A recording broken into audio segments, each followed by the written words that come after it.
Alright guys, welcome back to VALORANT News. The Sentinels Invitational has officially begun, and already they are showing their dominance against the teams they have decided to invite to this particular tournament. But again, Pankara not in the roster yesterday, Zellsis there instead, and 100 Thieves have officially confirmed their team going into the Rebel Homegrounds tournament. Loads to get into today. Very much intrigued to your thoughts in the comments below. Hit the like button if you enjoy. Subscribe if you're new as always, I greatly appreciate it. Unfortunately, unlikely to be the real SK Rossi here spotted, as Bodog tweets out. But also, this from Kevin Hitt. Yesterday, I did find this tweet up where Kevin Hitt was talking about, of course, well-known, award-winning esports journalist, that there's some disappointing and huge news coming from a very popular esports organization, and apparently this involves evil geniuses. Are you surprised? I'm not surprised. Evil geniuses have begun a round of layoffs that could be vast, with some teams getting the axe.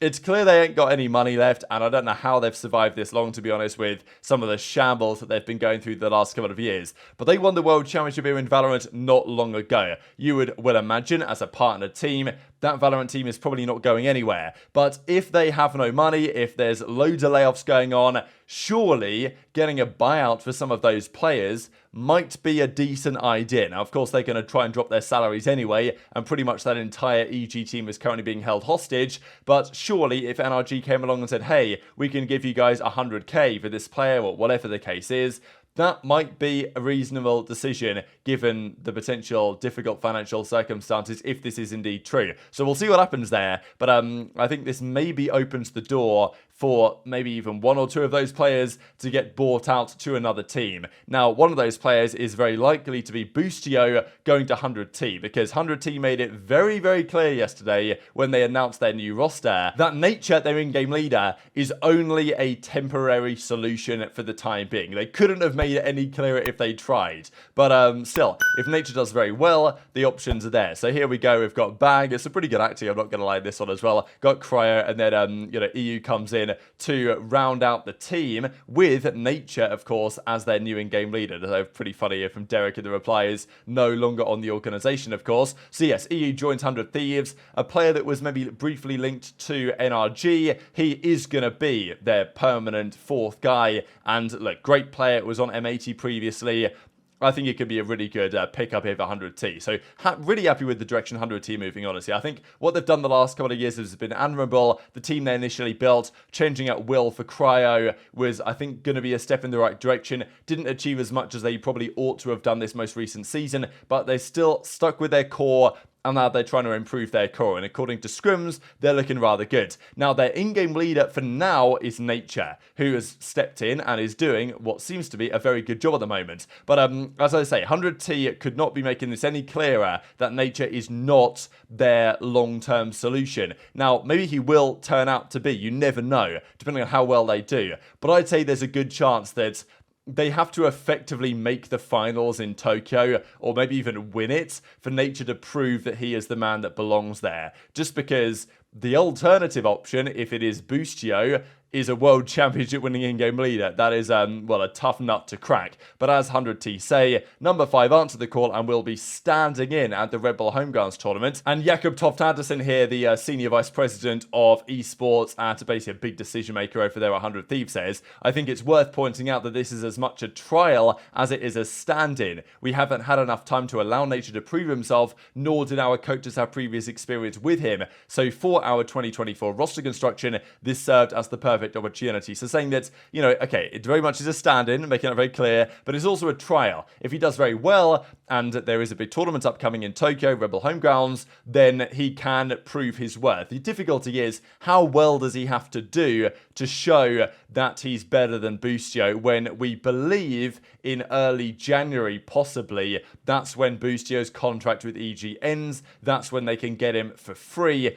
How good does Nature have to be to warrant them keeping him over the World Championship winning in-game leader? That's a pretty, it's a tall order from Nature, right, to prove to be that good. Even if it turns out that Nature was the better option, Boostio is going to get the benefit of the doubt unless Nature achieves some spectacular things with this team. Now, Mike does say HD, now their assistant coach, I guess, alongside, of course, Zellsis coming as their head coach. Only been with Nick a few weeks, but have been super impressed by his work ethic and great attitude atmosphere he brings. So, you know, definitely a good positive there for Nature, and if they do well come the upcoming event, it could be an interesting story on our hands. Red Bull Homegrounds, of course, beginning this Friday, just tomorrow, but before then, we have the Sentinels Invitational continuing, and as we saw here, Dapper and Tarek back again together. Pretty cool stuff, right? Dapper back with the Sentinels guys, now on Oxygen Esports, of course, after what he achieved with Sentinels not all that long ago, and of course he was on G2 as well. So, you know, it's kind of a full revenge arc here for Dapper, being at all these different teams that were in attendance yesterday. Now, Sentinels confirmed shortly before the Invitational began that Zellsis is starting. We talked about this yesterday, that the rumour had it, the Zellsis was still going to play. He'd been practicing with them for the last several days. Sentinels confirm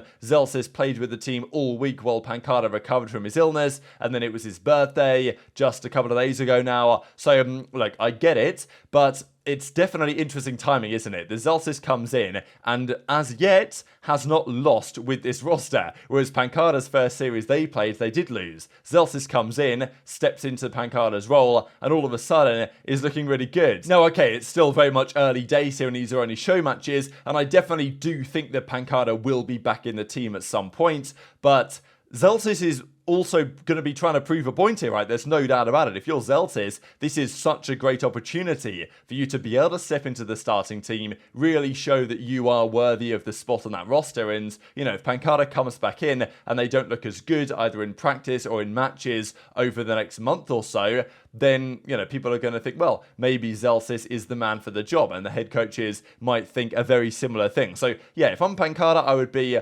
somewhat concerned at the moment, and if I'm Zellsis, I'd be pretty happy with the way that he's currently showing out, because yesterday they played 2 games, firstly against Moist Shopify, and again, they get the dub. This, of course, the team they lost to with Pancada not long ago, and now with Zellsis, they get the win. And impressive series, I thought, from most of the players here. Gen.G, I've been impressed by him so far. But yeah, Zekken, TenZ played really well. Kind of cool to see as well, TenZ on the Breach starting to get some action. I know that people were mentioning that maybe TenZ on the Breach could be a pretty good addition to the Sentinel setup, and he's now using the Breach a fair bit, and it worked for them here on the Sunset, 13-8 in the end, and then Haven was 13-8 the other way, but then Split was 14-12. So did go to a crazy overtime. Wasn't wasn't easy, wasn't close, but again on the Split, TenZ on the Breach was delivering top performances. So yeah, kind of surprising, right? But Zekken on the Raze, on the Jet, whatever is necessary, and this time Zellsis was there on the Omen, right? Because he's pretty much stepping in for Pancada's role on the Smokes, and they get the win. So we know that MXS are good, and honestly, Tier 2 Valorant this year is shaping up really nicely. I mean, this team is nice, Oxygen Esports are nice, we'll get onto that in a second. Flyer and Marty, now of course they dropped the GGs here in the replies, but Zellsis gassing up his own performances and his team's performances here after that series. Now the second SEN series we'll see in a second. Before then though, G2 Oxygen, and this is really interesting.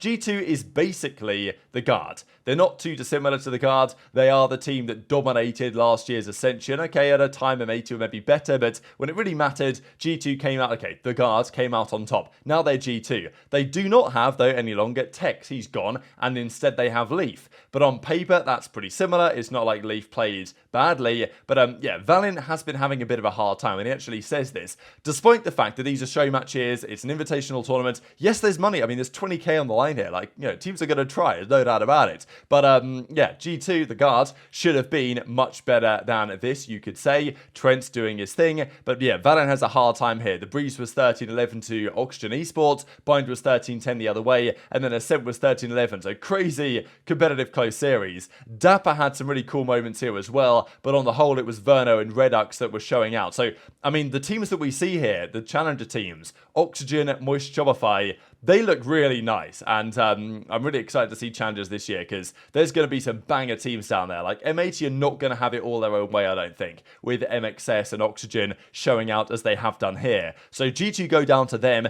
and then G2 get 2-0'd by Sentinels. So they had a rough day, especially because, you know, the rivalry that this is, G2 SEN, it's a classic rivalry, but okay, map 1 was crazy. It was 16-14 after a big overtime, and Zekken and TenZ again, TenZ on the Breach, showing up big time, Zekken here on the Rays. But yeah, again, not a great map from Valin. And then game 2 was 13-6 on Haven. I know there were some funny listening moments this map as well. Tins was on the Omen here and Zellsis on the Viper. So definitely a flexible situation. You know what Zekken's going to run. You know pretty much what Sassy and Gen.G are going to run. But between Zellsis and Tens, they can do quite a lot of things. And yeah, I don't know. I kind of like what they're doing there. And Zellsis on the final map of the day shows up big time. Again, Valin with a bit of a tough series, but another victory for Sentinels and another victory with Zellsis in the roster on the smokes, playing it particularly well. Definitely interesting. And look, it's early days even in this tournament. I mean, there's still 2 more days to go today and tomorrow to round out who the winner is going to be. But as Ten says, you know, we beat G2 and MXS. This ISO gameplay that he's been doing in ranked, boosting his headshot percentage, and he got straight back on the stream as well. Now, okay, people are going to say, oh, it doesn't matter so much. And even Gen.G says there's people that are saying that either ourselves in Sentinels or other teams aren't looking good. That's the whole point of these tourneys. There's still loads of months until the season starts, which is true, but slightly less true for the Challenger players, which I think starts probably slightly earlier than the official Pro League starts. And it's not like the pros don't take this seriously, because Valin is frustrated deeply at their performances, and he says not much to say. Individually played the worst Valorant since I can remember. Never been more disappointed in myself, off-season tournament or not, eyes forward. So yeah, interesting though, that despite many players and fans saying, oh, you know, it's off-season tournaments, it's just show matches, it doesn't matter, Valin thinks it matters. You know, he wants to play well, wants to do well, and this does set yourself up for success. And if Zellsis comes out and, you know, drops dominant performances, the coaching staff are going to take note of that, right? There's no doubt about it. So this is the way things presently look. Sentinels go 2-0 on the day. Now, sure, there is some advantage to hosting it yourself. You're playing, you know, where you want to play. You're choosing the timings when you play. Of course, that was a pretty late game against G2, and they had to play back-to-back after just coming off a loss.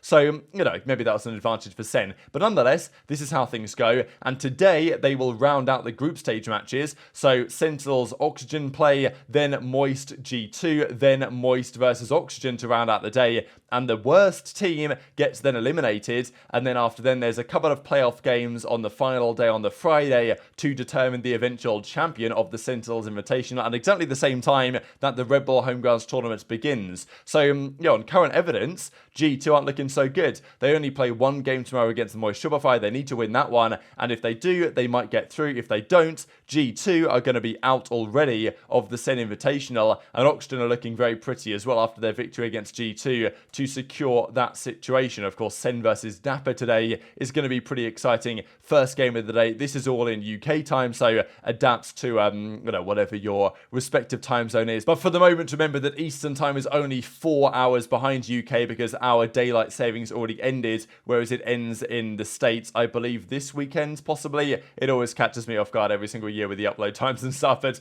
very much interested your thoughts on all this stuff in the comment section below. Hit the like button if you enjoyed, subscribe if you're new, take care, and I'll see you next time.